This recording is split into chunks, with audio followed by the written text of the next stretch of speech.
Hello, fermented folks. We have P. Jelly Clark. All Makatsu. We have Travis Baldry. Today we have a really special guest, Leopoldo Gout.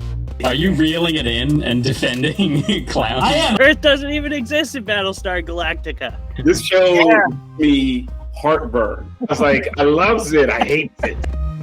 It's called All Fluff. Oh! If you didn't know how I actually feel about The Mandalorian, Don't worry, this is it right here.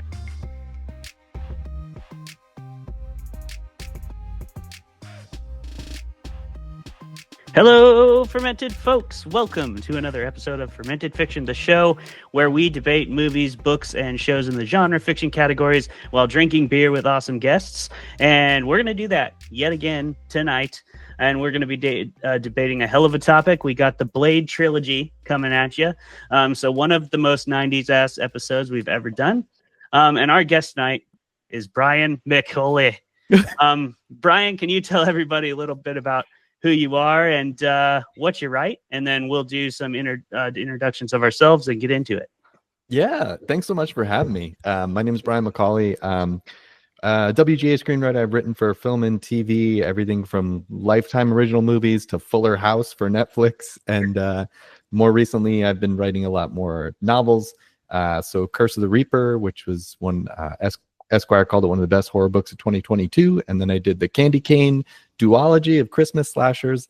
And my book that just came out this month, Breathe In, Bleed Out, which is a slasher set at a wellness retreat, just hit the USA Today bestseller list, which I'm super psyched about. And yeah, very excited to be here because Blade is a big part of my history, and we'll get into it. Yeah, congratulations on the bestseller list. That's awesome to hear. I'm glad it's doing well. It's a great title. I credit my publisher, Poison Pen. I had a different working title, and they came up with that title, and the cover I'm obsessed with. So yeah. Yeah, no, that's great work, man. I'm excited to check it out. I haven't gotten around to it yet, but I am definitely looking forward to it. And Candy Cane Kills is going to be something I read for Christmas every year. It's a good that time. Means so much to me. Yeah, it gets you in the Christmas spirit, and then allows you to kill that spirit as well, which is a lot of fun. That's the sweet spot. That's what you want to do after you raise a spirit. Exactly. Yeah, exactly. Speaking of raising things, we raise this question every time we're on the show, which is just little personal updates from us, the hosts. And then Brian, if you have a cool personal update other than making the bestsellers list, we'll go around us first so you could think of one, since we're dropping this on you. I am on book tour coming up in October, doing a spooky season book tour for my book, Rain Shadows. So if you're in the Washington area, or even one day in Portland we have, but yeah, all Pacific Northwest areas. But if you're in the area, you should come say hi at some of the mini events we have coming up, and I will post those on social media. Jeremy, what is your update? Well, my update is that, for the first time since I got it, my wife is letting me 3D print things that people will actually see. So I'm making some bookends for our bookshelf. Oh, nice. Those are funky. So funky. Plenty of funk on that bookshelf. Absolutely. It's going to be so good. That's great, man. I mean, does she know that people have been seeing this dice for like 2 years now? Well, that's fine. That's yours. That's fine if it looks weird and janky. But if you're putting funk on the shelf, we love it. Yeah. I mean, yeah. We're putting funk on a shelf that matters, Clay. Oh, okay. I don't even have a shelf. I just have a desk, which kind of works like a shelf the way I use it. But, Brian, what do you got going on? Any other cool updates that you're excited about? Yeah, I just finished my book tour, which was fantastic. But I have a short story in an anthology that just came out from Death by TBR Books called Twisted Tales to Tell in the Night. It's sort of a cool throwback to Scary Stories to Tell in the Dark. My debut novel, Curse of the Reaper, is getting a paperback edition coming out next month. I think it's October 28th. And then October, I'll be doing a bunch of events as well, including Halloween in Vegas with Noelle Eiley for an event at a Barnes & Noble there. And a couple weeks before that, I'll be at the Southern Festival of Books in Nashville. So you can check out my website, brianmcwriter.com, for all the event details. Nice. Yeah. Damn, you got a lot of stuff going on. That's good news, though. We love a busy, spooky season. Absolutely. Do you still teach it at a college as well? Is it ASU? Yeah. Yep. Yeah. So I live in Arizona. I teach full-time as a screenwriting professor at ASU. And Nice. so it's been kind of whirlwind. I scheduled my tour around my classes to make sure I didn't miss any classes. But I teach, screenwriting and TV writing mostly at the film school here. That's awesome. Cool, Yeah. man. Well, we will put all of your details at the bottom. We'll get those links from you so that we can share this around. But go see Brian if you can. And, Thank you. we're going to give you some more reasons to do that tonight, because I know this is going to be a fun debate and a fun discussion about Blade. So let's get into it. If you don't know what Blade is already, I'll give you a little summary, but also like, what the hell are you doing? Get after it. This movie's been out there for way too long. Yeah. How did you find this podcast? That is required watching. But we aren't judging anybody. But I think you should go check it out. But for those who haven't, it's basically a half vampire known as a daywalker, because they can walk in the day. Named Blade, who just kind of goes Keanu Reeves on thousands of vampires for 3 movies straight. Yeah. I don't know. I think anything else you need to know, we'll get into in our discussion. Yeah. Is that an accurate assessment, Brian? Yeah, except for the fact that Blade came out in 97 and I think The Matrix came out in 98. So I always point to First Blade okay, was there first, came baby. out before the Matrix. That's fair. I was referring to John Wick, though. Oh, 'cause yeah, no. It's more like John Wick. No, but vibe. I always think of when I look at Blade compared to The Matrix, I'm like, there's so many similarities, but Blade got there just a little bit sooner with the leather black trench coats and some True. sweet slow-mo bullet dodging. It's wild. That's actually really Crazy. true. Yeah, I didn't make that connection rewatching everything today, but yeah, definitely. Yeah. Awesome. Okay, so what we're going to do first is we're going to debate this thing. We've got Brian here to do just that, and he's going to be going up against our resident Blade enthusiast, Jeremy Hudson, or maybe not enthusiast. It all depends on what Maybe the dice I'm gods decide. enthusiastic about how it sucks. You Ooh. might be. You never might know. be. We don't get to decide that, do we, gentlemen? No, we do I not. mean, not here. no, and there's Not there's today. 3 movies here, so the level of enthusiasm would be a journey. That's true. You have a lot of playground here for a 10-minute debate. So I'm sure it's going to be dynamite no matter what the gods decide for you. But regardless, we're going to need you both to roll so you can get those answers. Who will roll high? Who will roll low? Brian, do you need a D20? I do not have a D20. I got you. Oh, yeah. Let's do this thing. All right. All right. What'd you do? I rolled a 2. No! I rolled a 13. Damn it. This is going to be a weird Sorry, episode, Brian. you guys. All right, I better open my beer because I don't know. I got to dig deep for this. You'll want to. He might have to dig deep. We don't. You'll find out later. I swear, Brian, this never happens. I usually roll I usually roll pretty good for guests. Oh, that's what they all say. This never happens. I have to say it. I have no choice. The shame is too great. All right, so I have to be negative about Blade? Yeah. You sure? All yeah. of them, or do I get to pick Yeah. which Just one? You we do are whatever debating feels right for technically. you. Yeah, we're debating the trilogy? Blade trilogy, so All you right. can go where Okay. you have to go to accomplish Yeah. this. All right. That gives me some leeway. All right. There's a way, I bet. Maybe. Well, we're gonna find out, and we're gonna do so. We have 10 minutes total. Okay, Jeremy, since you rolled high and you're defending the films, you will get to go first. Brian, you'll get to go after, and it's just sort of a free for all. You got your opening statements, and then we can just bounce back and forth. And let's do that in 3, 2, 1, go. All right, so I think it is a blessing that I was able to roll high because these movies rule, Blade was, in fact, the first R-rated film I have ever seen when I was 6 years old. So that's, it's had quite an influence on me, and it still hasn't let me down, even rewatching it for this. There's so many great things to pick up on.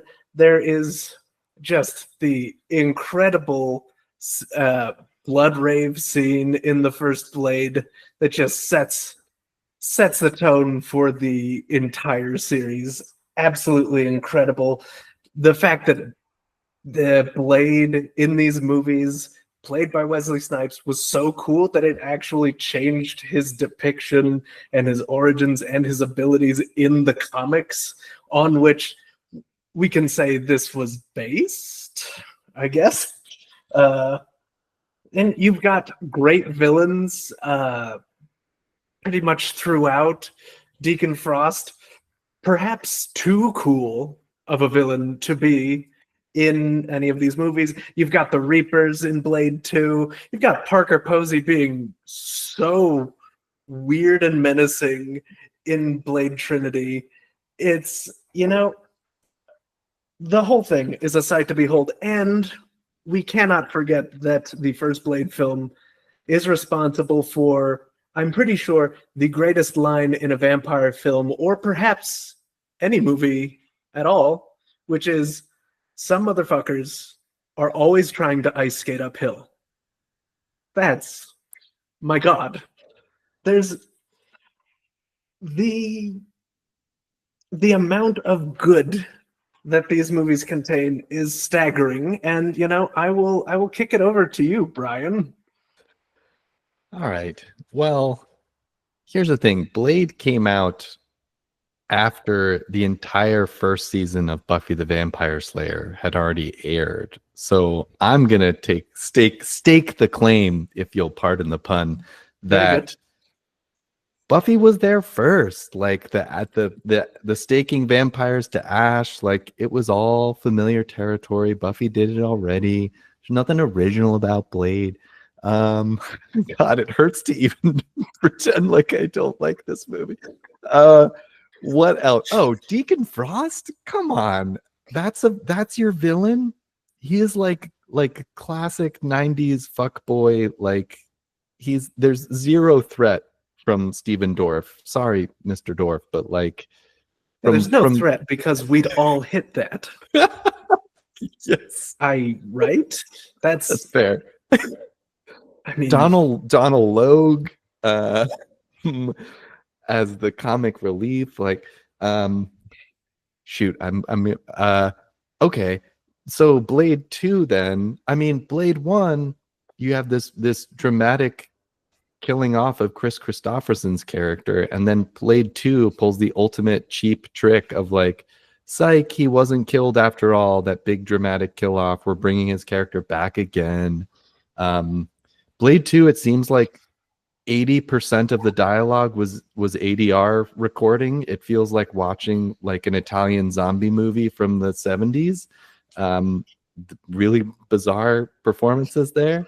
The CGI is wonky. And then when we get to Blade Trinity, this is Ryan Reynolds at his most off-putting. Like, please, sir, not every single line of dialogue needs to be a snarky response, and a poorly written one at that. And Jessica Biel, sweet Jessica Biel, who, and I wrote this quote down when Ryan Reynolds explains, she likes to listen to MP3s while she hunts. Does not stand the test of time, folks. It's a rough iteration, and a very bizarre casting of like, we've got Patton Oswalt in the mix. We've got Parker Posey. We've got Hunter. Is it Hunter Hearst Helmsley? The Triple H, the WW star. Triple H, yes. Yeah, his star didn't shine quite as brightly as The Rock. And Dracula, played by Dominic Purcell, reduced to Drake. Your villain is Drake. I mean, Drake's a villain, but that's a different story. Allegedly. So I'm just saying, allegedly. I'm just saying the downslope into Blade Trinity really just drags the whole experience down. Well, I think, as a whole, as a trilogy, there's a lot of good, including but not limited to Ron Perlman getting sliced cleanly in two from the top of the head to the tip of the dick. But if we're going to Blade Trinity, first of all, as a sequel, much cooler name than Blade 2. Like, what? Just the number 2? Okay, let's fine if you want.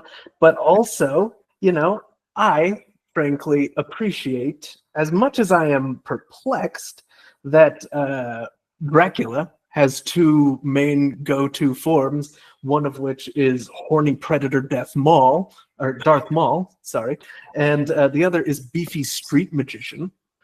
So, like, I think it's the idiosyncrasies within Blade Trinity that helps everything feel like a fleshed out universe. If it was, too buttoned up, too neat and making too much sense, it wouldn't feel real, Yeah. It wouldn't feel real, like the fact that Blade, the like most practiced hunter in the world, the inciting incident of Blade Trinity is that he just blatantly murders a dude because he thought he was a vampire because the dude had fake teeth. I'm like, really? Come on, he's got to have some sense by now to know who's a vampire and who's not. Well, I mean, you can forget about that. The movie does, and I think it's better for it. And the FBI is hunting Blade and saying lines like, "Wake up, sweetheart." We get some real cliched FBI types in that flick. Yeah, we Blade do. 2, we get Norman Reedus playing, is it Scud? Yep, that's your boy Scud right there. A delightful jackass turned traitor, Yeah. portrayed beautifully by whatever Daryl on The Walking Dead, or the Boondock Saints guy, if you party. Yep.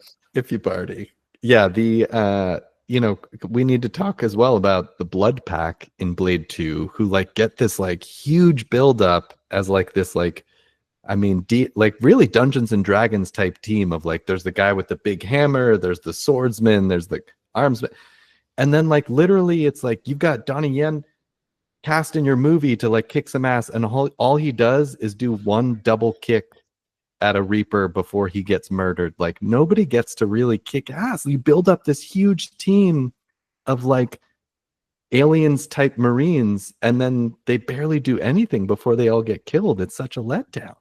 But here's the thing: it's like Aliens, except Blade is there, and it is well established early on that the only thing scarier than a room full of Draculas is one man named Blade with said blade. All right, that's all you need. Everybody else, it's established pretty handily throughout the series. The vampires are not great hand to hand, no matter how long they live. You would think that they would be, but nah. And that's the whole. Bro, you muted. We're done, right? Time to shut up.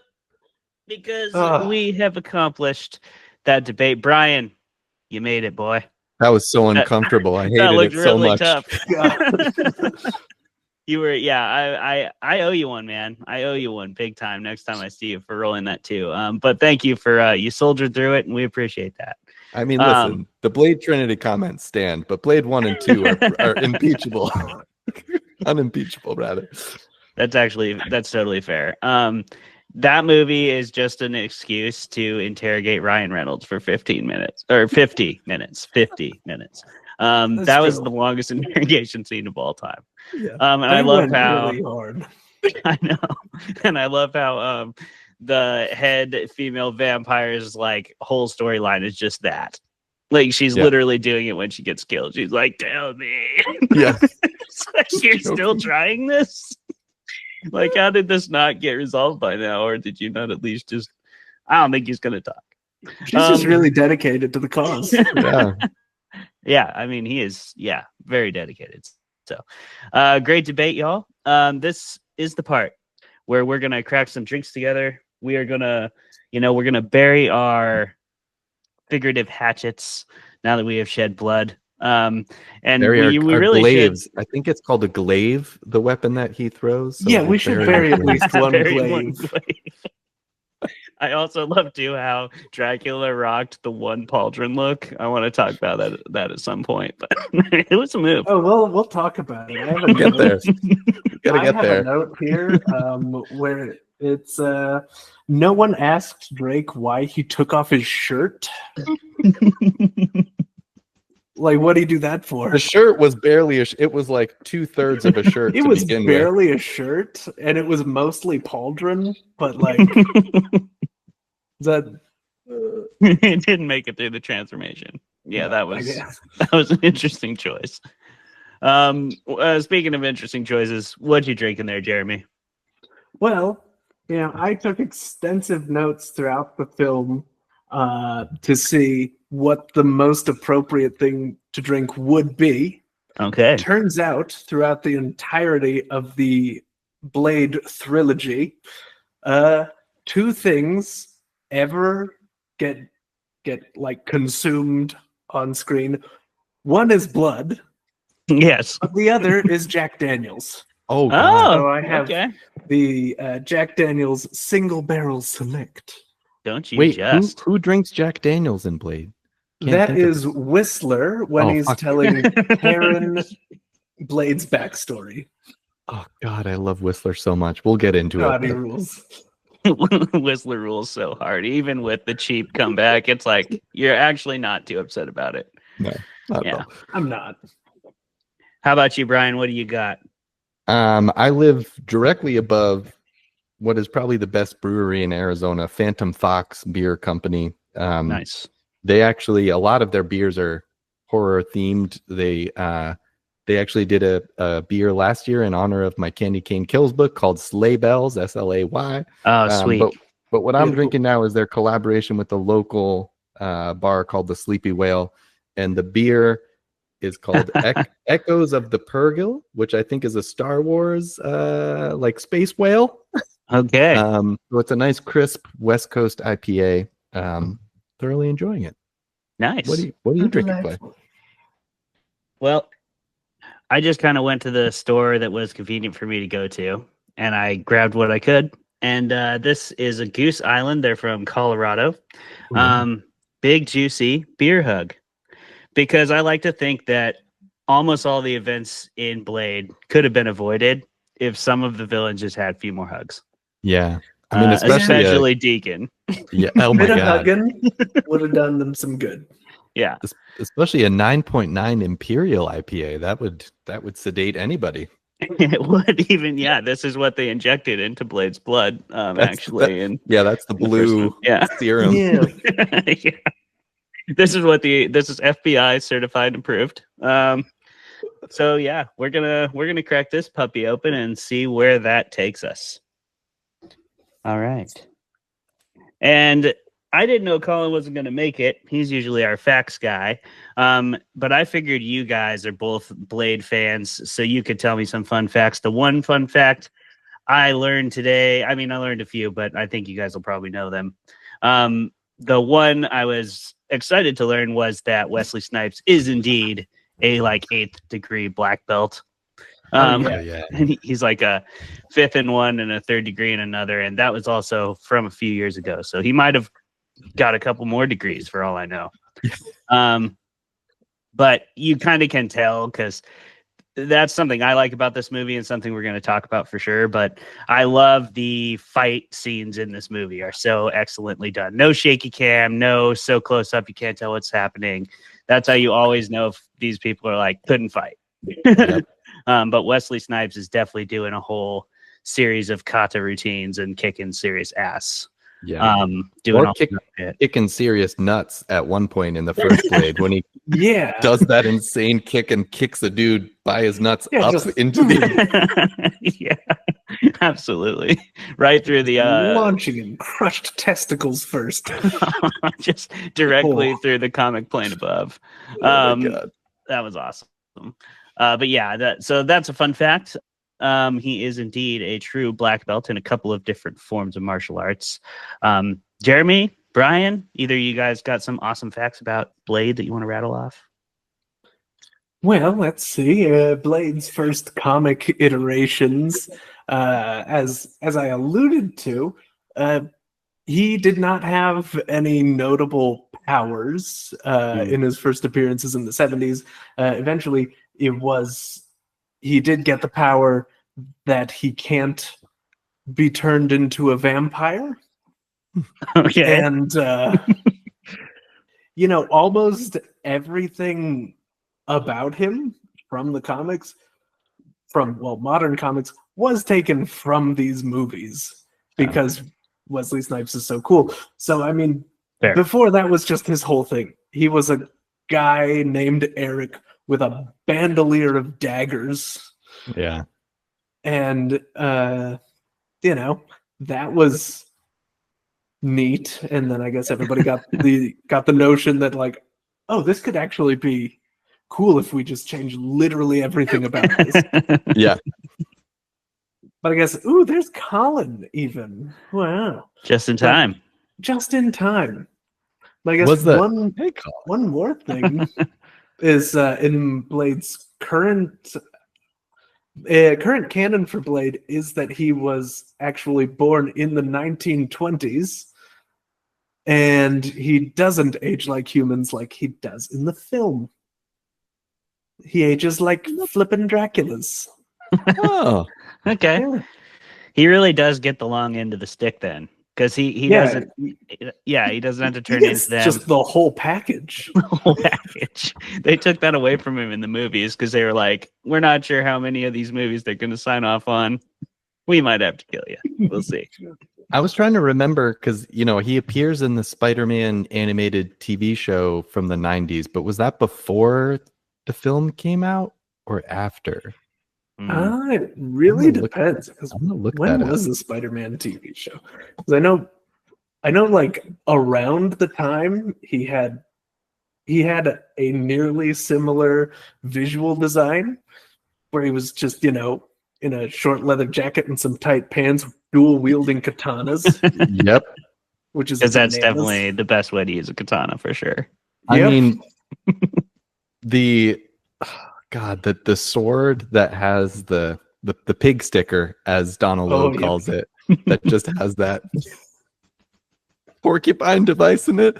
It's such an elaborate yeah. thing to build into a sword.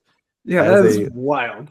So And it's- wild, but so It's good. not even the wildest thing about the sword in the movie. And if I had rolled low, I would have gone on an entire unhinged rant about this, like eating up the time. But I guess this counts as a fun fact. So Yep. here's what I'll say, because I'm having fun. this is so Deacon Frost. He gets the sword at the close to the end of the first Blade movie. He's like, "Oh, I know everything about you." He turns off the little splody hand device. And he's like, "Wow, this is a titanium blade, acid etched." And as a kid, I was like, "Yeah, that's what those are." Yeah. Yeah. As a grown man who has, for some reason, fallen down a rabbit hole of blacksmithing on YouTube, that's an insane thing to say about something. First of all, it implies that, see, the reason you would acid etch something is if, say, you were making Damascus steel, it causes the different grades of steel to react, and it reveals the patterns and makes the cool, like, oh, this looks like liquid metal shit. It's wild. So that works on steel, but the first insane thing about this is that it implies that Blade's sword is Damascus titanium, which Of course. is a bananas ass thing to even try and do. It's really hard. I don't know if we actually even knew as a species how to do that in the 90s. Well, But also, I mean, that sort of came from before the 90s, and that's what they used the acid for, Jeremy. And he's not of our species. actually, no, it's not what they use the acid for on titanium. Because you know what the acid does to titanium? Jack shit. So if you're etching titanium with acid, you're just wasting acid. But also, we've seen the blade. It's not Damascus anything, nor has it been etched. It's just a blank piece Very of straight. metal. Doesn't have But any, also- barely has a hilt. Yeah. Barely, yeah. Well, I mean, it's Doesn't- very intricate in the handle because The handle, you know, You gotta flip that little switch. you got to With flip the switch every time you take it out. But here's the other main thing. There are no real benefits, especially for Blade, to have a titanium blade. Main advantages of titanium. It's really hard. And it's very light. Blade has super strength. I watched him kick a dude across the room. If anything, the extra weight is going to help him. Mhm. And if a titanium sword gets dull, then you just have a titanium club for the rest of your life. Are you arguing that there are plot holes in Blade? Now I'm going on That's the a wild other thing. only in the metallurgy department. Yeah, But everything else else about metallurgy Blade is is airtight. sound.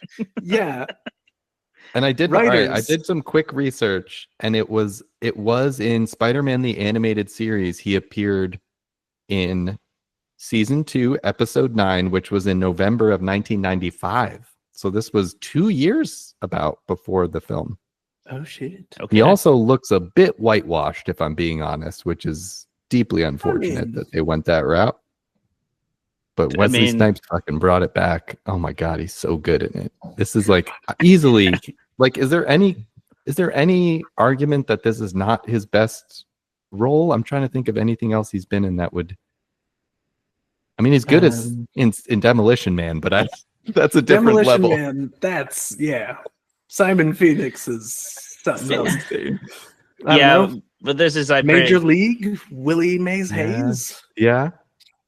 Yeah, don't I know. think this is pretty definitively Wesley Snipes' MO, though. Easily. I mean, this is definitely his masterwork. It's Yeah. it's fantastic. It really is genuinely like his performance. Like this movie would be a lot worse if he didn't bring that balance of like the humor, the like very specific brand of humor. Like he's the brooding. He's got the brooding Batman stuff down, but with a sense of humor that I feel like balances it out so well. Yeah, So for good. sure. Because it's easy. It's very easy to go too far into the brooding when you're playing an action hero, and we've Could've been seen that so done. boring. Yeah, it's so boring. We've seen it done 1,000 times. Yeah. And Whistler is basically his Alfred, but Right. that dynamic is so good. Like Whistler, yeah, man, Chris Christopherson. This is my kind of my version of the trivia is less about the movie and character and more about my personal experience, which was that came out. I was like 10 years old when it came out, and I had already been a Buffy fan because that first season had played. Mhm. And I was like, I need to see this movie. And I begged my dad to take me to see it in theaters when I was 10 years old. And it like instantly became my favorite movie for like the next like 10 years or so. I remember getting the VHS and literally like I literally burned out the VHS tape because I watched it so much. But it just was like, it just like ignited my brain in every possible way. It's just so hits every mark of like, again, that dark brooding superhero, but with the comedy. And the action scenes still hold up. They still absolutely hold up. Like, especially compared to like modern CGI. Yeah. No, I definitely agree. This is one of those action movies that carries you all the way through the narrative pretty seamlessly.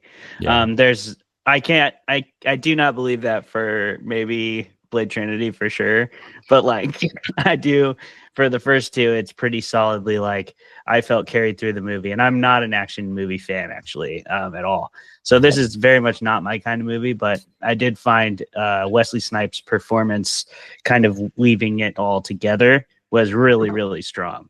He plays a convincing hero, but also an entertaining hero, and it's easy to go too far. And again, like Ryan Reynolds just doing an early demo of Deadpool in this movie, you know, it was like, and it was an early demo because there's a really big difference between a Wesley Snipes fight scene and a Ryan Reynolds fight scene in this movie. Yeah. And it's so obvious, but like props for them still holding to the style of the movie and like making them choreograph that fight. But boy, it was different. Yeah. Did you Colin, did you have any fun facts? Did you come with some facts today? We didn't know if we'd get you. I know. Yeah, crazy day. Well, my beer of choice. I don't know if y'all have had your Yeah, what do you got? your selections chosen. What you got? I selected Galaxy Tactics Double IPA. Quote, it's hella unfiltered by Urban Brews. And it's very purple can with legit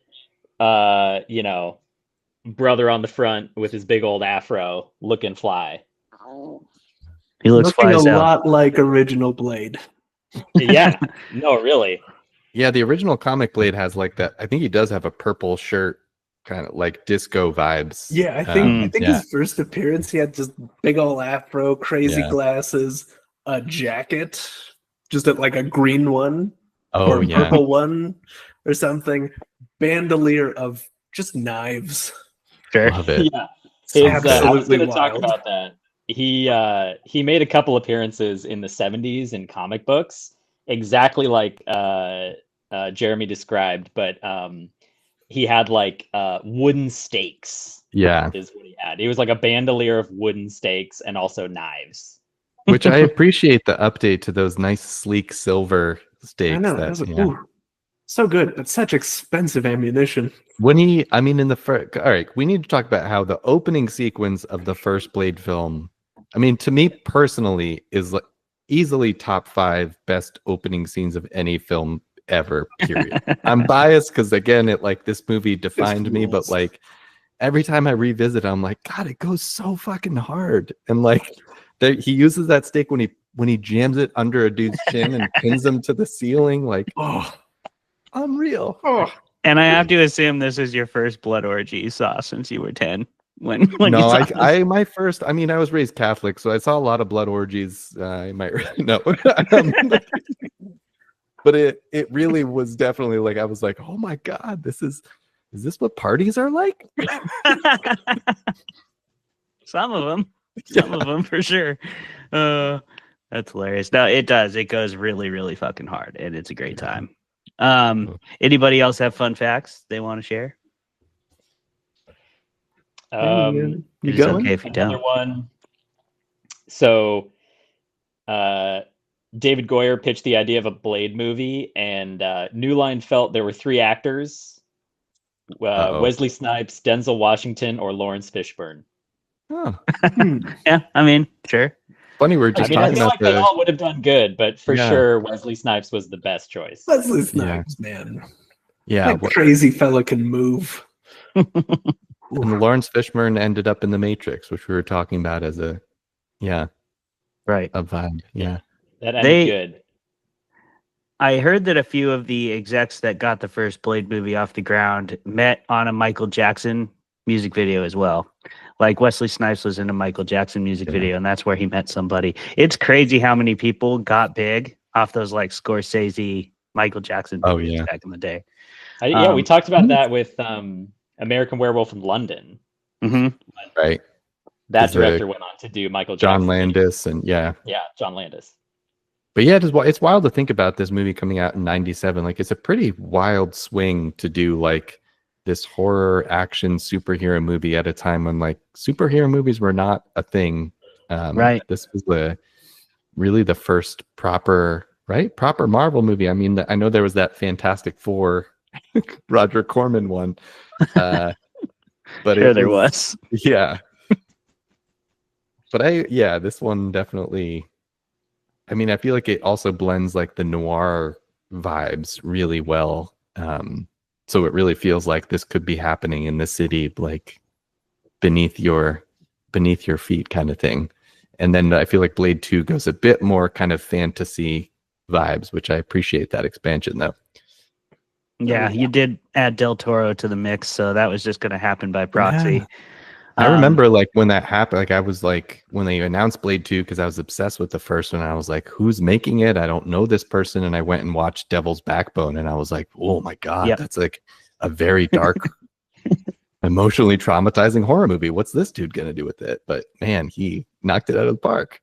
He did. Yeah, he usually does. I've very rarely been underwhelmed by a Del Toro film. I think he's one of my favorites for sure. I actually did not know that he directed it before watching it, because I've only ever seen Blade until today. It was my first time moving forward in the trilogy. Amazing. Yeah, so it was a cool experience. I've had the box set this whole time. You could have just asked. You know, again, like not actually really my kind of movie, even though I love horror. But the action element is not generally my vibe. So yeah, it never did grab me, but I was happy that I finished through to the end today. It was fun. Yeah, I mean, Blade 2, I feel like also goes way more, like, as I feel like the first one is a bit more like noir vibes, and the second one is like, we're going full horror monster movie vibes. And what struck me this rewatch was like, man, how refreshing is it to watch a movie where you can tell it's not shot all in front of a green screen, that like those sets are incredible. They're so, and like when Nomak's like pushing over a big, like, I don't know what that structure is in the vampire like layer, but it's like sparking and steel is crashing, and you're like, those are real things crashing on a real set, not just like CGI nonsense. It's so fun. Yeah, seriously. Nothing. That's what makes me the most nostalgic about movies that I watch now from when I was a kid. It's just like those were sets. Like that was so cool. And now that it's like CGI, there's aspects of it that look so much, I guess, better. But like, oh man, I can't even imagine the difference in being an actor too, right? Like when if you were on Firefly, you like actually lived in Serenity for like weeks at a time, and that would be such an awesome experience that I think a lot of people don't get to have anymore. Yeah. And that's strange to think about, but yeah, there's a lot of that happens in the creative industries as things evolve and change. Yep. And you know what else, Jeremy? You got something you want to say there, pal? No, I don't have any other facts. I don't think. I have a lot of notes, but no facts. We're ready for those notes, and we will do that on the other side of our break. We'll start that off with what people really thought, because I know Brian did not want to roll low. I failed him. I let him down when I rolled that Nat 2, and he had to stand by it, and he did like a champ. But Brian, you'll get to start us off in the next segment and tell us what you really thought about Blade. Everybody go ahead and mute yourselves, and we're going to take 5, and we'll be back after that.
Well. So we all meet again. You're ready for Blade Trilogy there, Brian. That's a much more interrogative Ooh. lighting setup. Yeah, I was like, as we hopped on this call, the sun was still out, and then it immediately dropped, and I was like, all right, we're in the. I do not have the lighting for this, but actually, I do. It's very moody. Absolutely. I'm definitely in a mood at this point. I'm with the FBI that's been tracking Blade, that vigilante psychopath. And I'm sure you're about to like them, you'll call. just kind of stop. Yeah, they really just disappear from. The movie literally forgot about that whole subplot. They were like, the public doesn't care about Blade anymore, which, in the day of modern social media, probably accurate. Yeah. But I guess, it didn't necessarily work to the movie's favor, but I don't know. They got on with what was important, which was interrogating Ryan Reynolds for 50 minutes straight. You'll want that. You will. You will. With a Pomeranian. Well, look. Yes. If I were a Dracula, my first order of business would be making my dog also one, so that she could live forever. Yeah. You want to do that as soon as you can. I mean, look. You're going to do it. Drake is a groomer. We know this. I'm so sorry. Allegedly. Allegedly. Oh, no. Yes, and I'm talking Drake, about Dracula. I don't know what. Yeah, y'all that's are laughing weird. at. What are you? I cannot Stop believe being weird about it. I can't believe their PR team thought it was a good move to downgrade from Dracula to Drake. Come on, it's so embarrassing. Oh, it's so embarrassing. You have one of the coolest names of all time, and you're gonna go down to Drake with it. Like, if you're gonna abandon everything cool about your name, just go with a totally different name. Yeah. Just see whoever. Steve. Steve, yeah, go Steve. Why not? Like, Drake doesn't sound any more like Dracula than Steve, really. Not to me. Maybe even less. If you're going to blend in, just blend all the way in. Hey, everybody, welcome back to Fermented Fiction. It has indeed been 5 minutes and then a little bit of change. We gave that to you for free because we care. Just like Drake cares about himself. We care about you, viewers. And here we are. We're in session 2, part 2 of the Fermented Fiction podcast, Debating Blade with Brian McAuley. And we're really glad to have you here, my man. We put you in a tough position, though, didn't we? Rolling that nat 2. And by incredibly rude. It was incredibly. I really struggled with it. Why would you? And how dare you? I know. This is why we drink the beer after the debate. Because once you've drank the beer within our threshold, we can no longer do harm to you. And since we don't really get to choose if we do harm, we just find it works better that way for the gods. Very smart. I appreciate it. Yeah, thanks for acknowledging and not getting upset about that loophole that we utilized to your disfavor. But now we will give you a chance to bounce back from that, to let everybody know, Brian, what do you really think about the Blade trilogy? Blade, the first Blade film is probably top 5. I don't know if I would say favorite films, but definitely most important films to me. Like I mentioned earlier, like Dad took me to see it when I was 10 years old. It was so formative on every front, like mixing horror with action and it was just so fucking badass. It was so inspiring on every level. So yeah, that movie, wildly influential. And then waiting patiently for the second film. I'm realizing this is a whole family affair because my older brother picked me up from school early. I was in high school at the time, and he was like, well, Blade's coming out on Friday, so like I'm gonna scoop you at lunch and say that we have a family thing and we're gonna go see Blade. And Blade 2 also slaps so hard. And I rewatching it for this podcast, I wasn't sure if it was gonna hold up, and it absolutely did. Just like nonstop. That movie like is relentless. Blade Trinity also exists. Unfortunately, it doesn't quite do it for me. I appreciate that they were trying to kind of expand the story and do what they could with it, but yeah, I could do without it. But the first 2 for me are kind of exquisite in so many ways. So yeah, I'm a huge fan. Oh, yeah. Jeremy, how about you? Did you speak the truth, or are you a lying piece of shit? Now, I've said many times that I am a scoundrel, but I am an honest one, and this is no exception. Blade films, especially 1 and 2, fantastic, formative as well. Just great. It's great to rewatch them, even though you do notice certain, we'll say, inconsistencies or things where you're like, that's kind of weird. Like the doctor in the first one, she takes a hard 180 on the whole Hippocratic Oath. Just as soon as she finds out vampires are real, and then she cures vampirism in like a day and a half after stealing presumably hundreds of thousands of dollars of medical laboratory equipment from the hospital. Like, she turns real hard to a life of crime very quickly, and it's pretty sweet, actually. If anything, I like the movie more because of that. Then Blade 2, the aliens of the Blade franchise. And what could be scarier than regular vampires? That's right, a Dracula who is to Draculas what Draculas are to normal people. That's pretty scary. All right, that's pretty good. Super Dracula. And it makes me ignore a little bit when they do the dissection. Also, first of all, I love the monster biology in the first 2 movies. Yes. If the third one fell short, it's because they didn't do enough monster biology. Yeah. Because that shit rules. But anyway, the monster biology in Blade 2. They say, like, oh, this their heart is encased in bone. So you can't put a stake through that. You couldn't. Blade slices through bones regularly. Oh yeah, all the with time. a sword. Yeah. Like, And a light one at that. Yeah. Aluminum. Allegedly. Titanium. Thank you. Aluminum? Get out of here with that. Pretty slicey.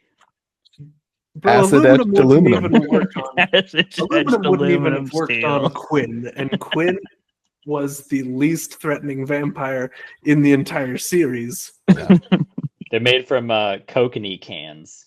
Yeah, totally. Exactly. But only But the ones then, with the snowman know. on it. Yeah. But then Blade Trinity shows up, letting itself and the rest of us down by having to be compared to Blade 1 and Blade 2 at the same time. True. Why would you do that to yourself? Trying to pitch these younger, sexier vampire hunters when... And also, this is a weird thing I noticed, because today I watched Blade Trinity.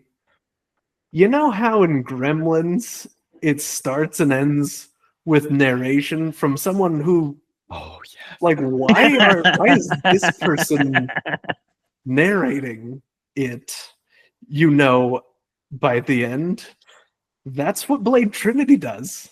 It does. They have Ryan Reynolds bookending the film with his narration, and part of that narration is very confusing because with their whole Daystar virus, they've apparently wiped out all vampires, and he's just like, yeah, Blade's just out there doing what he does. Like, what is that exactly? Wait, If all the vampires is he now are killing dead? people just like Yeah. these? Is he just killing guys? Like, what are you... There's a like lot of people regular wearing fake dudes? teeth out there.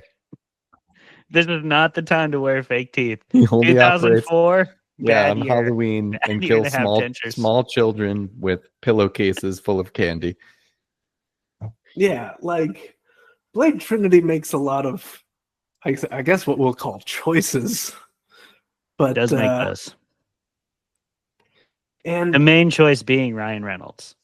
that's one of the choices. Who It's the main I'm one. surprised he showed up for Deadpool 3 because or that Wesley Snipes showed up for Deadpool 3 because him and Ryan Reynolds did not get along.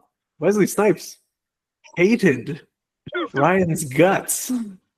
Okay. There is this. I guess should have gone in the trivia, but there's that infamous story. There's a shot in Blade Trinity where Wesley Snipes is on the table, dead, and his eyes open, but he refused to do it, so they had to CGI his eyes opening. See, that's really interesting because I watched the one on Paramount Plus today that didn't have that. It had the one where he apparently Drake's last gift to him was after he's dead, he turns into Blade, but then when they're about to cut him open, he turns back into Drake, and they're like, "What? Excuse me? What?"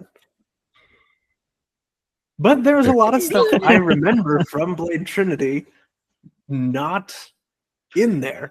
Yeah. Like apparently, and this is actually one of my favorite scenes from the trilogy, but does anybody else remember in Blade Trinity a scene where this is right before Jessica Biel gets introduced when she's pretending to be a lady with a baby? There, you got these shitheads just hanging out in a train station, yelling about all the different people that they could be eating. But then, yeah, that scene, perfection. Wouldn't change it. Vampires out shopping for their dinner, love it, and I love to see it. Okay, Mhm. Not in the version I watched on Paramount Plus. That's right. Why I even forgot put about that? Huh. Yeah, didn't know that scene existed. I was trying to think of like maybe I missed that, but I watched the same version. So yeah, apparently it's Why would you take that out? That sounds great. I wish I would have Yeah, seen that's that. dope. Yeah. But no, not in that one. I don't know. Yeah, Blade Trinity. Also, the Trinity as like a subtitle or extension of the title. What is the Trinity in the film? I was wondering this, and when I looked at like one of the posters is just Blade with Jessica Biel and Ryan Reynolds, so I assume they are the Trinity because the whole character arc for Blade is like in that film is Whistler telling him like, "You need some friends, Blade. You can't do this alone," and then he blows himself up so unceremoniously. It's so upsetting. Like that's how you're gonna do it? And then he finds two friends because everybody else gets murdered very quickly from that. What are they called? The Night Stalkers? Yeah, the Night Stalkers. Well, you need to trade out the old crusty Whistler for the young sexy Whistler. Yep. So that's what you want. Also, by I painting suppose. Whistler as an adulterer because he had Abigail out of wedlock, I'm like, you're gonna blow him up and then do him extra dirty, like. Because his whole backstory was like his wife and child and wife and daughter, right? That was his whole backstory, and then it's like, oh, he also fucked around on the side and created another vampire hunter. Like what? Well, it does seem kind of like they said that his wife and daughter had died, right? And then they were like, well, we still need him to have a daughter, so he had another one later. Yeah. They were like, oh, not that daughter, not that daughter. Yeah. Oh, you Either thought he's screwing around or he's just an absentee father. So okay. Yeah. I mean, as discussed earlier with the introduction of my beer, that's how you become either Deacon Frost or a vampire hunter. Is Yeah. not enough hugs. Yeah. It is how it happens. Colin, what do you think of this movie? We have no idea because he came in kind of riding half past noon there, buddy. I sure did. Yeah. Decided to reorganize, go buy a sleeper couch for guests today. So good. Used off Facebook Marketplace. Sure. And also rearrange the entire furniture of all the house, which definitely takes longer than 4 hours. It does. A little bit. With a newborn. Very important to add. Cool. This film is a classic. One of my favorite vampire action films is Underworld, and in my back when these came out, they were like I saw them at the same time because I didn't see them in the theaters. I saw them at home, and so I didn't know who influenced what or anything. Blade did come out several years before Underworld, so it definitely gets to retain that title of having done a bunch of stuff first.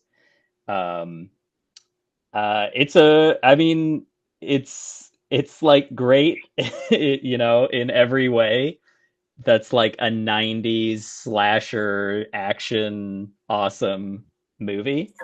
But like the writer in me is like, hold on a second, a couple times in all of the films, like the plot holes, ignore the fact that his bulletproof vest has a zipper in the front, which definitely defeats the purpose of a bulletproof vest. Also made of titanium. Acid edge titanium. Nice titanium have a zipper in the front for a reason. It's a bulletproof zipper. Come on. Also, there's no Zipper's padding actually on the extra sides. bulletproof because the's like 4 layers of zipper in that shit, bro. That you gotta shit have works a bunch like of samurai zippers. armor, all folded over each other. Yeah, it's it must be the aluminum acid etched, as we've decided. Yeah. For God's sake. But like one big thing, I was like, I mean, at one point, our heroine uses the UV light on Pearl, which is a great scene, classic. And it's like, why couldn't we have developed this earlier? And then later, she uses the garlic spray, and when she sprays it in a vampire's face, his head explodes. Oh yeah. Which at that point, I'm like, okay, Blade has all Blade doesn't need any swords or any weapons at all. He needs shit tons of UV lights and then a bunch of garlic, and he's done. He's good to go. Like, you would be way more effective Blade than Blade if you just had more UV lights and more garlic spray. Now listen here, Colin. If he'd have just you can bounced that run shit out of- off a disco ball, he would have killed that whole blood orgy cult so fast. He did kill them so fast, and you know why that is? You can run out of batteries in your UV light, and you can run out of garlic, but you know what you can't run out of? Sword. You always got more sword, baby. It definitely struck me in Blade Trinity when the atomized colloidal silver starts getting pumped through the ventilation shafts, and I'm like, all right, that's cool, but also like just keep pumping it and everyone's literally dead. Like, that's all you have to do. But like, it starts the scene and then they stops. Just like, that's plenty. Yeah, we just want to give them a little itchy, scratchy throat so we can enter and fight with swords and guns. I like that. They have to make the vampires sick first. If they have a runny nose and they need Benadryl, like, then they're attackable. Then Triple H is really not at full form. But of course, Ryan Reynolds can fight a vampire just one mano y mano and just keep going. He has as much grit as he has wit, baby. Something struck me this time about Blade Trinity was the score was so dramatic, and I was like, "Damn, this is going so hard." And then I looked it up, and it's Ramin Djawadi who did Game of Thrones. And Westworld, and so many great. And I was like, of course. I was like, but it does not fit Blade Trinity. Like, it feels like they're really trying to force the dramatic heft that you're like, it's not there. I'm sorry. No, that was a thing. That was like what I was talking about, the fight scenes not matching, and a big part of it was the score. Because I feel like Ramin Djawadi's epicness fit the scenes where Wesley Snipes was fighting pretty well. I was like, this looks dramatic to me. But then it would cut to the Ryan Reynolds fight, and I was like, this is not the score for this fight. It was not working. No. But he is one of the modern masters. I love Ramin. His work is amazing. Good. So that's cool to learn. That's a fun fact as well. Yeah. And that leads me into something that I think is really cool about Blade in all 3 movies, even the third one. I think it manages to tell the story like a slash 'em up story, but with a lot of substance. Brian, I saw that recently you had taught a workshop on that. Is that what I saw on social media? Something about telling a bloody, gory story, but with lots of substance and heart. So I was hoping you could speak to that for us, and then tell us the ways in which the Blade movies accomplish those feats and that balance. Yeah. And then anybody else who wants to chip in on that subject, of course, raise your hands.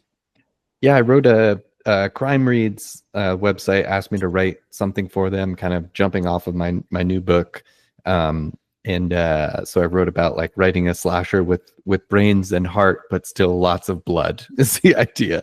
And that's kind of for me is the idea of like having action and violence and humor, but still having some emotional depth and character-driven storytelling to it. And that's, I think, one of the things that really struck me when I first saw Blade was like, really like care about this, especially like I said, the Blade Whistler dynamic is so good in that first movie. And that scene when Whistler is dying and he's like, give me the gun, like walk the fuck away, like calling him a son of a bitch, like the way that they talk to each other with like vulgar language that still has that like heart underneath it. I just love it. And it's impressive the way that they take Blade as this like stoic, solitary superhero type character, but he has that humanity underneath, and you can tell that like he's now about to go fuck shit up. Like he's like, you killed my father essentially, and now I'm gonna go. Like, so there's an arc there to his character, despite the fact that he is that classic kind of like brooding dark superhero figure. And that's what I'm always like aim to write and aim to look for in stories, is the balance of like dark and brooding, but light and funny, and violent, but fun. Like I'm all about like having your cake and eating it too. And I feel like Blade kind of, is emblematic of all of that. No, I totally agree, because what if you don't, how important is that to it? Almost feels like you can get that second layer of tension from an action film, right? Because you spend a lot of time establishing the like strengths of your hero, right? And like we see a lot of fights with Blade where it's like he beats all impossible odds, and then they raise the stakes.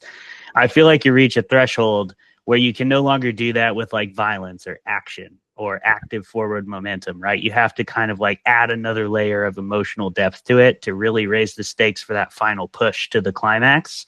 Right. And I feel like Whistler's death is a perfect example of how to do that with like a hardened character like Blade. And even do it, like you said, through like believable, hardened character dialogue that is like fitting for the narrative, right? So, yeah. I mean, before Colin, I see you, but before we get to that, Brian, how important would you say that emotional punch at the end is to like rounding off a bloody slasher film? To me, it's the most important thing. I think it's, to me, the reason to like write a modern slasher is to add that depth to it. Because I think as much as I love and grew up on classic 80s slashers, they tend to be a little bit more on the shallow side. And like, I still love them. But to me, like, and I think this is a big difference from film versus novels. When you read like Stephen Graham Jones or Adam Caesar's books, realizing that like in novels you can go so much deeper with the character development, you can go so much deeper in the character psychologies in a novel, not just the protagonist but even the secondary characters. And so when those secondary characters die, you feel it so much deeper. So to me, that's the most kind of like the fun and the emotional depth that comes from writing slashers as novels versus films, for sure. Colin? Yeah, I definitely agree with Brian totally. Like a slasher is way better when, it has a full-fledged storyline and we don't have to rely on the fact that, it's really bloody alone to make it entertaining. And the characters, like there's a lot of background to every character in certainly the first movie, which I rewatched. And but the one thing that I realized what time I watched it most recently that I didn't pick up on before is there's a really strong backstory of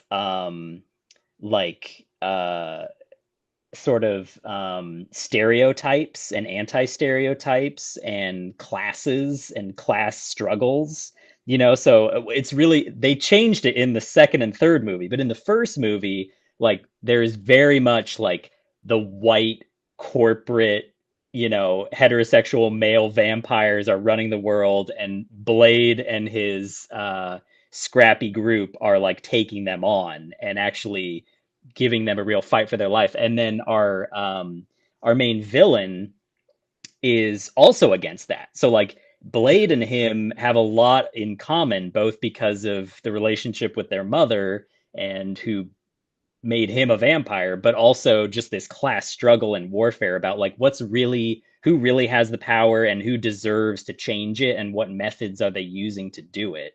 And it's very gray area. I mean, Blade knowingly does a lot of shitty stuff to people, that's, you know, morally gray, if not just wrong. And it's just, I think it's a really fun way to introduce a lot of really like, you know, heady topics. You know, I mean, it's just an awesome action movie that's also funny and everything else, but it has a lot going on underneath it that touches on a lot of things. Yeah, that's a good point, Colin. I do think that generally speaking, the best villains are the ones who challenge the status quo in some way and make us think about society and the world from a different angle. Especially the villains you can kind of start to see yourself in to some degree. I don't think that Deacon Frost necessarily accomplishes that. I hope not too many people see themselves in Deacon Frost, but they might. I don't know. But there's enough, like you said, of like that he is anti like old guard establishment that you're like, okay, I understand like the punk rock energy here. But he's just enough like I'm sorry, I keep coming back to call him a fuck boy, but he just has that energy so much of just like that, like you want Blade to take him down, but you also can appreciate his motivation to like be like against Udo Kier, who's just like, you're not even a pure blood, like the real like Nazi energy that comes from the pure blood vampires. You're like, okay, I appreciate the bucking against that, but also I want Blade to kill them all. Yeah, he's not bucking quite hard enough, but at least he's giving it a buck or two. Jeremy, what do you think? Well, you know, I think I agree, but agree with most of the things that are going on. First of all, I do feel the need to point out the race and class stuff is still very present in Blade 2, especially with the choice of making Ron Perlman a Nazi, which was fun. Yeah. Also, the whole debate between the father and the daughter, he's choosing the race over his own daughter. That's the whole thing. Oh, yeah. Race stuff. And I think even like the villain dynamics where you know they're kind of right. That's still in the second one, maybe more present in Nomak than with Frost, because you know he's basically just going, Dad, why didn't you love me? And Frost is just like, I want to make Daybreakers happen. Can you help me make Daybreakers happen? Well, God, okay. But anyway, I think, and I think I think we alluded to this a bit before, but I think one of the crucial things that makes Blade work as a character and not make him boring is that he absolutely loves all the killing he gets to do. You've never seen a man so happy as Blade getting to just carve a bloody murder, well, I guess an ash-filled murder canyon through just a small city's worth of vampires. It's incredible, but to balance that out and make him you know, somebody that you're rooting for, even though he is essentially playing the role of the slasher in this slasher film, slasher series, if you will, is that he's doing the whole stoic thing, but it's clear he is failing at not having relationships with people. Like Whistler, like Nisa in the second one, I guess with Ryan Reynolds in the third, I don't know, some shit like that, I don't know. But yeah, it's just real good stuff, and it's it does it without the thing in movies that I generally hate, where somebody comes up to like the stoic character afterwards and like, whatever, you love this person and I bet you go save them from the danger they're in or whatever. No, nobody has to do that with Blade, because of course he loves that person and he loves murdering. Yeah. Yeah, That's to win. one. Yeah, that's one line I have to give it up for in Blade Trinity, is when is it the chief of police, I think, that when they go to the human farm facility, and the chief of police, he says to the chief, he's like, show me what's inside, and he's like, I can't, they'll kill me. And Blade's like, motherfucker, I'll kill you, but I'll just enjoy it more. And I'm like, that's the Blade we know and love. He's there. But it is also, I was struck by watching Blade 2 this time around that the Nomak arc is so Frankenstein's monster, which is wild because that's GDT's new movie. And I know that he loves Frankenstein. I'm like, of course, like his father created this mutant creature and rejected him. And now the mutant creature is like, cool, I'm going to ruin your life and destroy everything and everyone you love. And it's like classic Frankenstein vibes. Mm-hmm. Classic. Very true.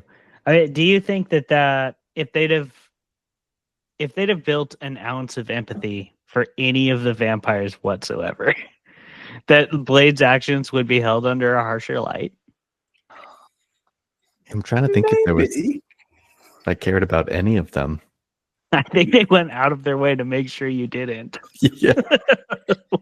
Like there was nothing likable about a single vampire character until we had the vampires that were on Blade's team.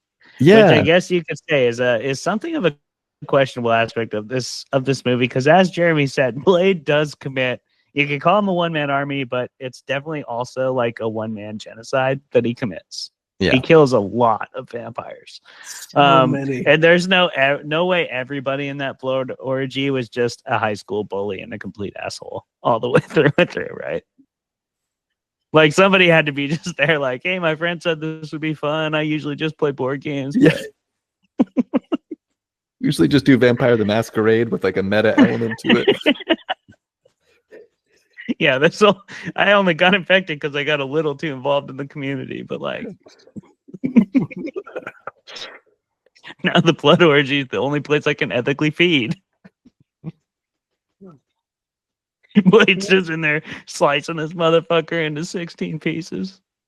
Yeah, don't even worry about it. They don't even leave evidence. It's fine. It's hardly a murder. Dude, there was so much blood in that warehouse. Like, there's no way they were like, this one guy, he did everything. It was just this guy, I'm pretty sure. But again, that Blade's really good at just like leaving those things in the past. Inconvenient, like police-based things. We're gonna not talk about those anymore. Blade doesn't need the police. It did strike me that in the first film, you know, they talk about how Blade's traveled around and keeps after killing all these vampires, and it's what he does, and he's known for it and all this stuff.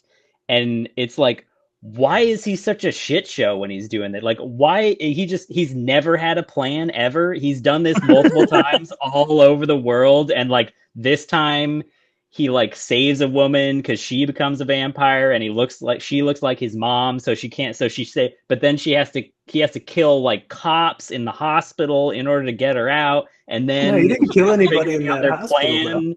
It's like, it's just, I mean, really, it's like, if he's so good at this and so well known, why is it such a mess? That's constantly. He's like, calls him out on it. Yeah, it's like, are these UV bullets working yet? And it's like, I don't know. You know, how's your car? It's still broken. You know, we got to get out of this warehouse sometime.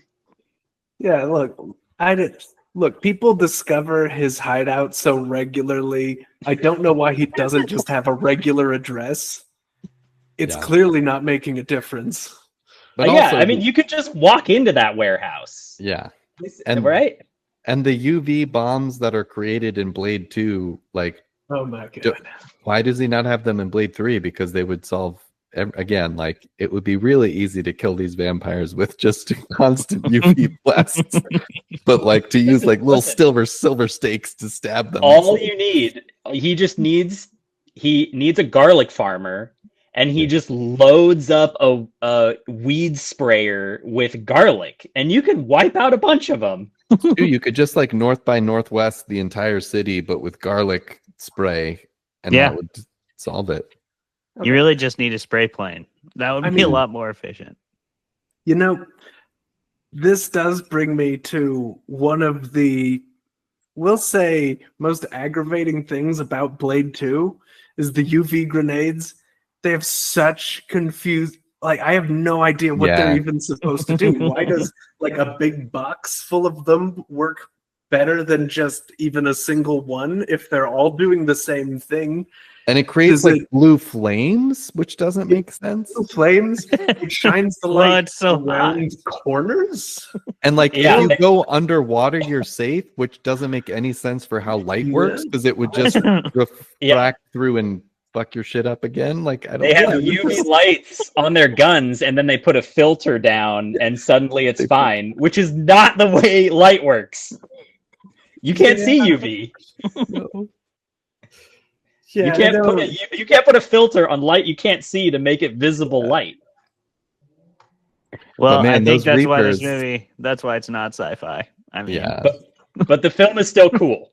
Oh, so cool. That's And those- those rad as balls. The Just- Reaper creature design is so good, and the fact, like, I feel like this is a film that was in that sweet spot of mixing practical with CGI in the right balance, because like that autopsy scene is so rad. Like there's some CGI for Reaper mouth stuff, but there's some practical moments, and that oh my god, the tremor style sucker mouth that comes out, it's like ooh, gnarly. So good. Yeah, it is. You're right about that, Brian. It is that like balance between using both. And there was like a golden age for that. I don't know if this was quite at the golden age yet, because CGI had a little ways to go. Yeah. But once CGI gets to a certain point, it starts to take over everything. Once they can replace practical with it, that's exactly what they start to do, right? Yeah. And this movie had the benefit of still being practical heavy, like you said, with sets and everything.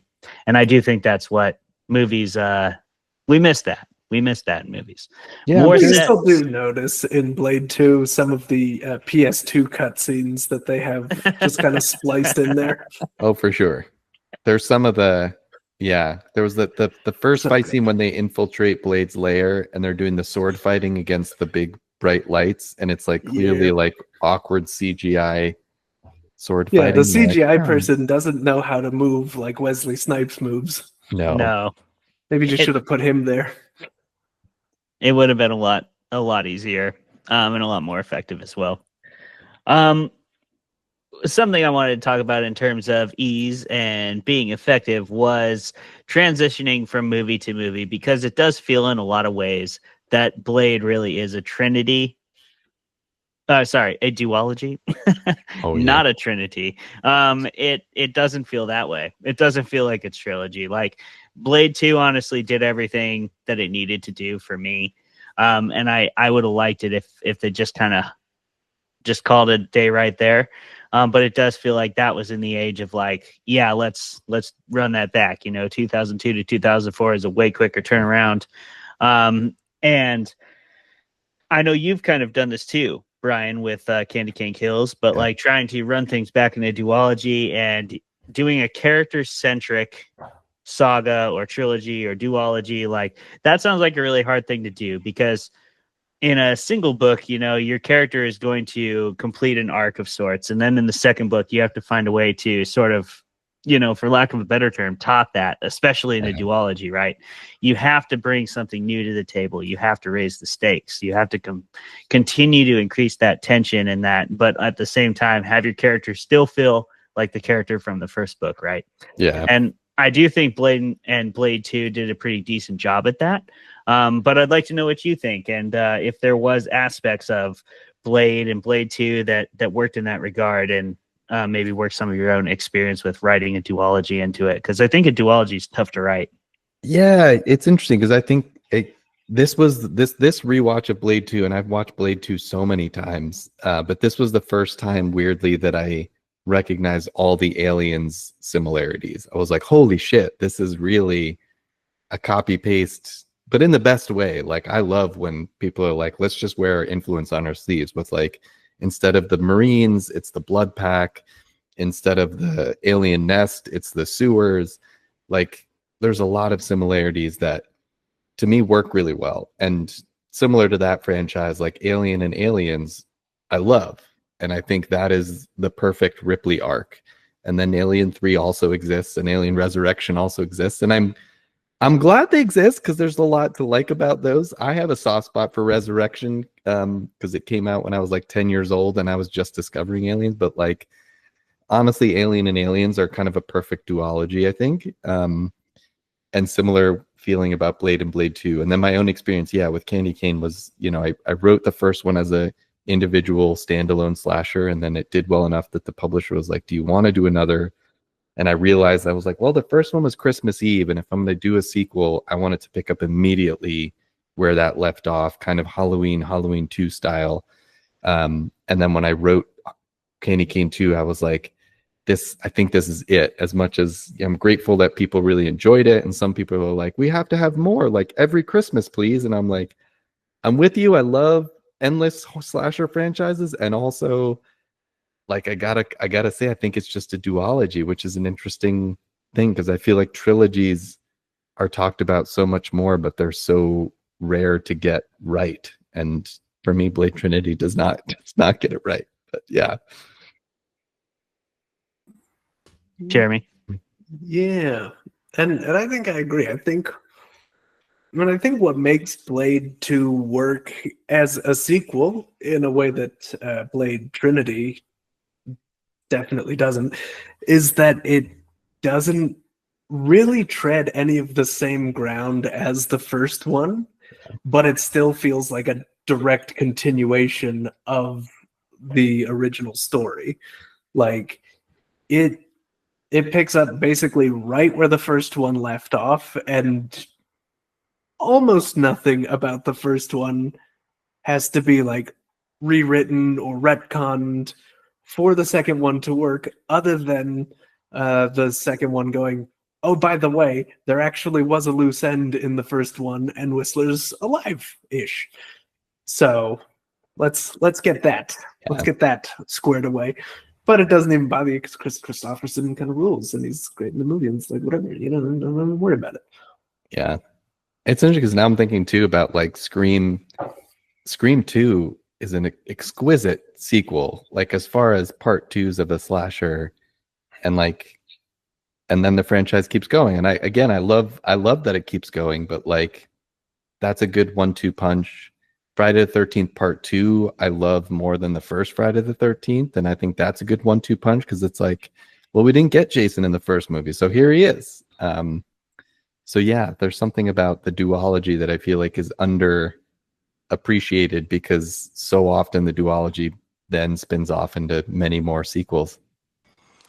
Yeah, and you've stated that really well, because I do think that's a big part of what it is. Duology allows you to, if you wrote book 1 and you got a bunch of fans and people that enjoyed the story, right? And there's a lot of questions you left unanswered, which a single, like a standalone book, almost always leaves at least a few questions unanswered. A good one does, right? So then you get the opportunity, right, to just answer all those. But if it's a trilogy, you have to answer all those like next book, and then you have to put a whole book in between, essentially. Right? Yeah. And there's obviously a beauty to that and an art to that as well, because trilogies, like you said, get talked about a lot, good trilogies. But I think the duology is really powerful in its ability to just be like, hey, you love the first book, here's one more for you.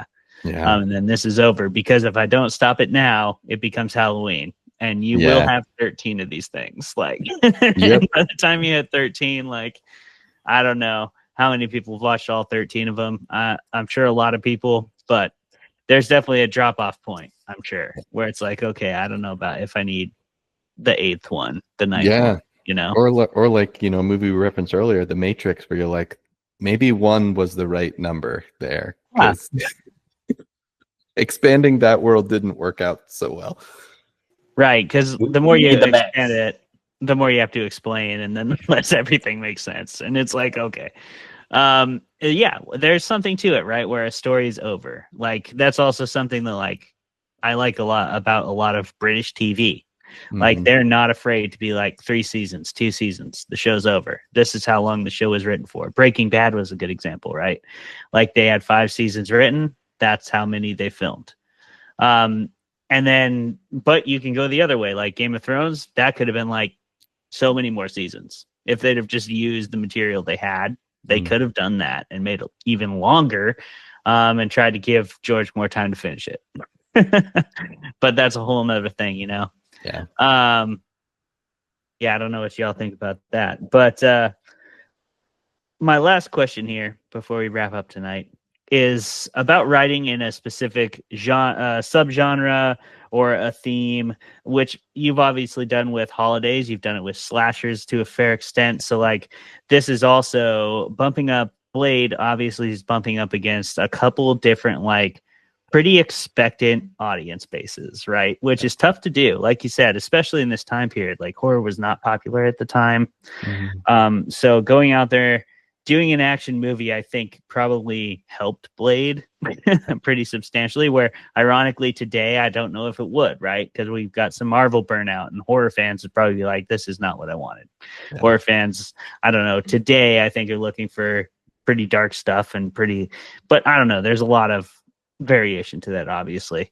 But my point is, how much do you have to, like, and you've spoken to this already, Brian, tonight about wearing your influence on your sleeve. This is something I think Blade, the whole Blade trilogy, does really well. It's pretty honest, pretty transparent about anything that's influenced it. It even pays a little bit of homage, I think. Like you said, Aliens, like, very much an influence to this movie, but he's not, like, pretending it's not.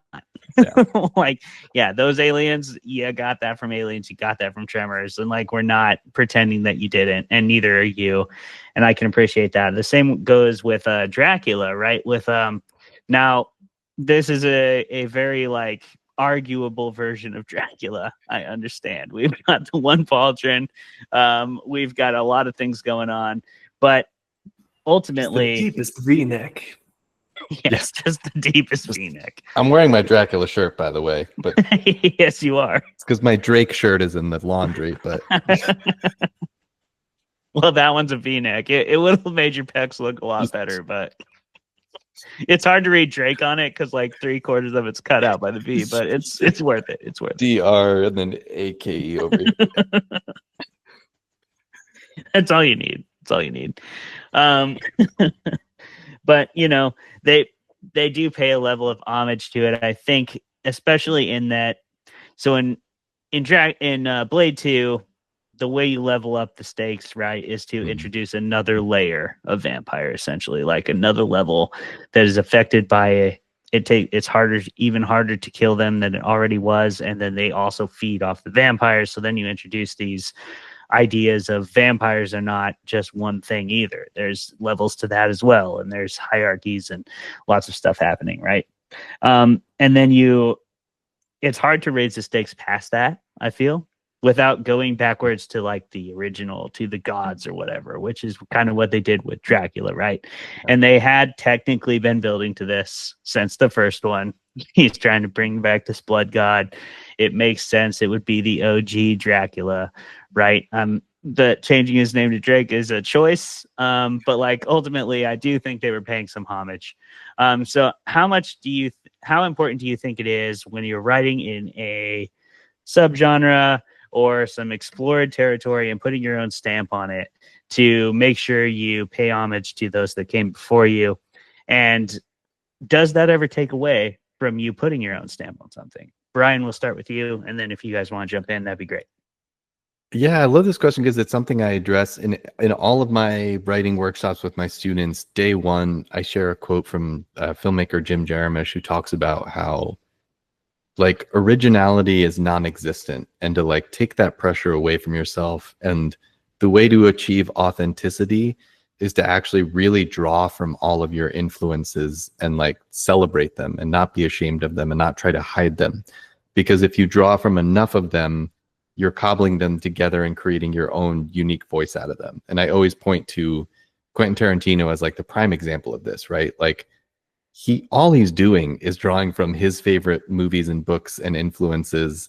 But when you put them all together, you watch and you're like, that's a Tarantino movie. Like he has a unique singular voice, but it is the amalgamation of all of the movies and stories and things that he loves. And so that to me is the sweet spot, and the goal is to say like, yeah, absolutely, I'm referencing all of these things, but not one thing in particular and just copying and pasting it, right? Of like drawing from all of these influences and putting them all together so that through me it becomes something different and new. And I think that is what I kind of aim to do with my work, at least.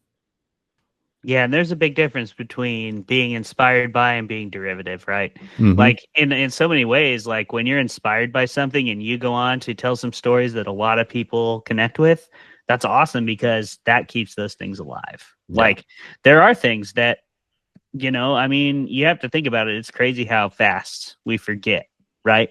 But we forget very quickly. And the things that were cool when we were a kid, like only 1% of them will be remembered. And so like a Tarantino that incorporates like 90 of those things keeps those 90 things alive. And people who are real nerds will go back and look it up and talk about it on shit like this. It's just, I feel like art is just a long ongoing conversation and back and forth. And that's the arc of it. Yeah. That's such a great way to say it. Jeremy. Well, yeah, I think it always works for someone to like pay homage or show respect to something that has come before, especially since, any story you put out is going to be some amalgamation of all the stories that you've consumed, just sort of filtered through your own perspective, and the homage and the references you leave to that.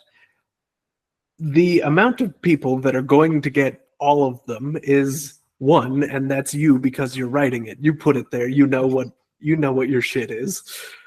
But like, it's going to feel new and interesting and original if it is that. If you are telling a good story, that's how that feels. Yeah, and that's something I like to keep in mind as a writer myself, is like maybe it will be the first time someone read this. And yes, we're all inspired by a million other things, right? But Candy Cane Kills might be the first slasher someone reads. It probably is the first slasher somebody has read, right? And that's a cool experience too, because if they like it, they can go back and experience all the things that inspired you, Brian, and whatever else it might be. Blade might be somebody's first vampire movie. They might then go on to discover Underworld. They might then go on to discover Nosferatu by Robert Eggers and go down an entirely different path. Who knows? But that's what art is. Like you said, Brian, an ongoing conversation, I think, is a beautiful way to put it. Colin, did you want to huck in anything on this topic, buddy?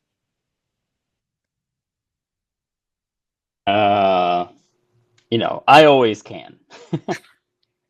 Sure. But I don't know. I mean, I think Brian made a good points with that. I guess the you can be exploitative, definitely.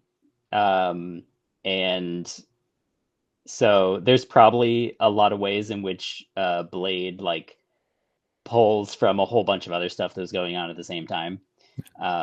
But does it in a new and interesting way. And I think there's definitely a lot of cliches in all the movies constantly, but there's enough of authenticity of like the actors involved and what they're doing and what they believe, not necessarily like what the actors personally believe in, but in terms of like, what I really like about one, there's a lot of really cool things about Blade. One is that like he has an addiction, and so there's very much a metaphor for addiction.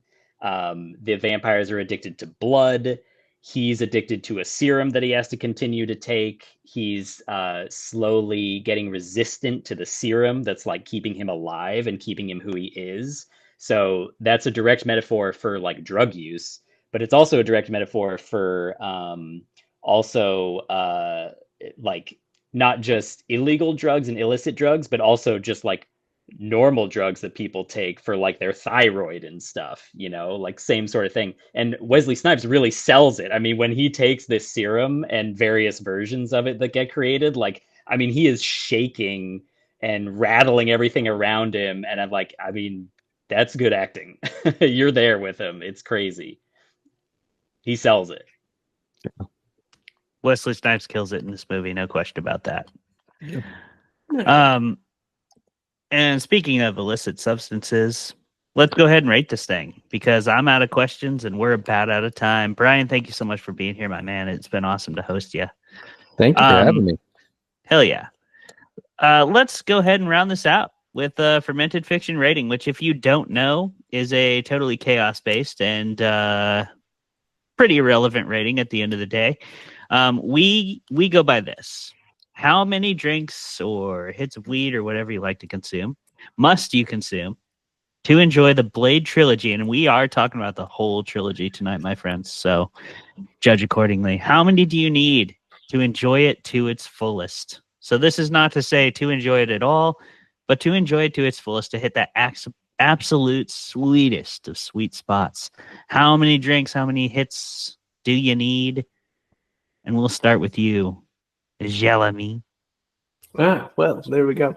So, like, Blade 1, Blade 2, you know, I could say, well, let's see. I'll take the trilogy as a whole, and we'll say probably somewhere in the neighborhood of 60-ish, but, you know, the first and second, I took a lot of notes about this movie. Every time I noticed something, good or bad, these movies, there's a lot. So that's 60 drinks or 60 hits of weed? Yeah, 60 of something, not Or spaced bumps, out evenly. whatever you do. Of course. For listeners, Jeremy has like 7 pages in a spiral notebook of notes from these films. That was 5. It was 5 pages. Oh, He just 5 just pages. showed us Front 5 back. pages, literally Yeah, it's every front and line back. filled wall to Yeah. wall, front to back. Wall.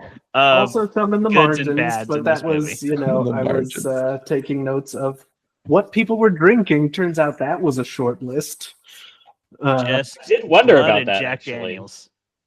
Yeah, just blood and Jack Daniels the whole time.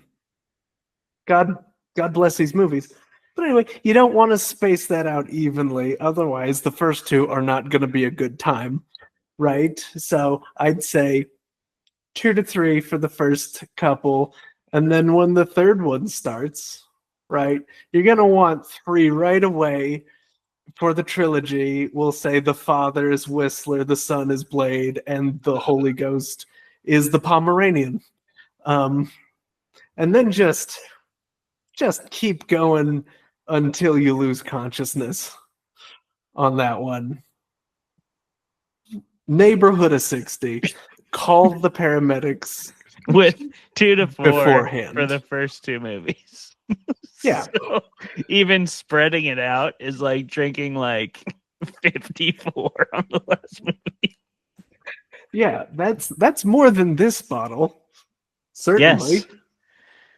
We Many won't judge more. you if you simply drink a bottle of Jack Daniels.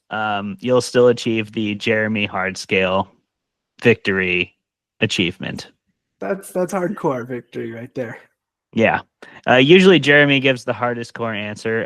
Colin, what do you think? How many to ultimately enjoy this? So for films 1 and 2, I think have 1 to 2 drinks depending on your weight class, and 1 to 2 joints also depending on your weight class. And then for the third one, it's Blade Trinity, so you're going to want to triple that. Whatever you did for each of the first 2, just triple it for number 3. Triple, Trinity. triple We'll call for it the both? Trinity.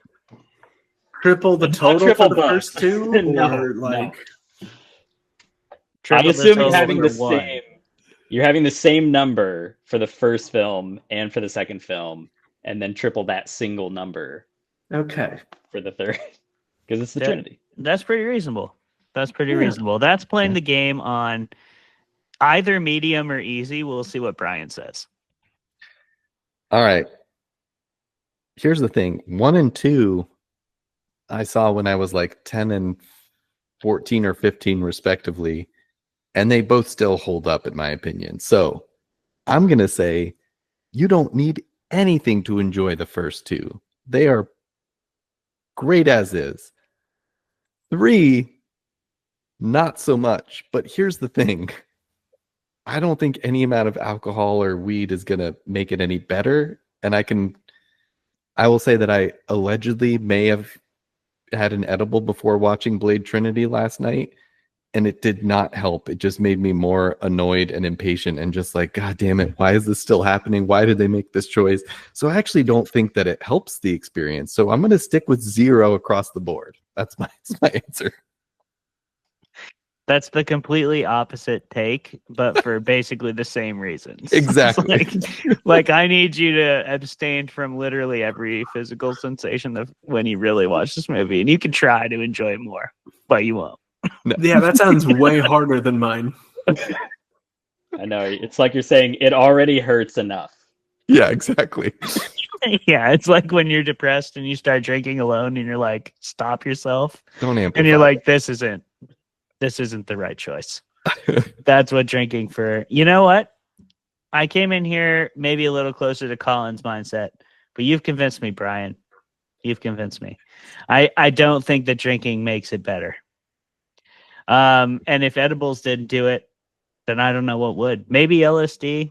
You could try that. There's a lot of cool visuals in the movie. And maybe with enough LSD, Ryan Reynolds will be funny for more than 2 lines. Yeah, maybe Ryan Reynolds becomes Deadpool and Drake, Yeah, Drake becomes Drake. Yeah. from Drake and Josh. Yes. We'd all be very much behind fighting Wesley Snipes. That would be a great time. I hope that happens to you if you do choose to do LSD to this movie. But I'm going to go with Brian and just say, I don't think the drinks are going to help. They're just going to make you sad. Wow, what an episode of Fermented Fiction. We ended on a nice Boy, we cheery did note it. there. Maybe cheer us just skip up. 3. Skip 3? That's You definitely the answer. Pretend That it is- doesn't Listen, exist. Listen, if you're having a barbecue and having friends over, like there should be drinks and smokes and Blade in the background for sure. Yeah. Yeah, This would skip be 3 decent and skip background. the series that came after. Yeah, that used to go And without I saying. also say Blade should be on the background because I assume everybody's already seen it. Find me a barbecue where Okay. people are drinking and smoking and people have not watched Blade. I don't want to be at that barbecue. Yeah, I don't want to either. I refuse to find that barbecue. Why would I search that barbecue? If I find out that I'm at that barbecue, I'm just going to leave. I will Like, this unfind is- that barbecue. This is not my Make right him crowd. fucking unfind my. I'm going to lose Ah. that shit. All A right? bunch of familiars with their little tattoos and their. I fucking hate familiars. Well, Brian, thank you for skating uphill with us tonight, buddy. Before you go, can you tell everybody one more time where they can find you, what you got coming out, and what you have out there for purchase right now so they can go seek you out? Yeah, thank you. You can follow me at Brian McWriter, mostly on Instagram and Threads these days. That's also my website, brianmcwriter.com. Breathe and Bleed Out just came out, so please go check that out. And then Curse of the Reaper out in hardcover audio ebook with the paperback coming out in October. And Candy Cane Kills and Candy Cane Kills Again are also available for your Christmas horror needs. Hell yeah, that's coming right up. Stuff those stockings, everybody. Hell yeah. Thanks for coming out, Brian. Thank you, Jeremy. Thank you, Colin, for being awesome co-hosts as always.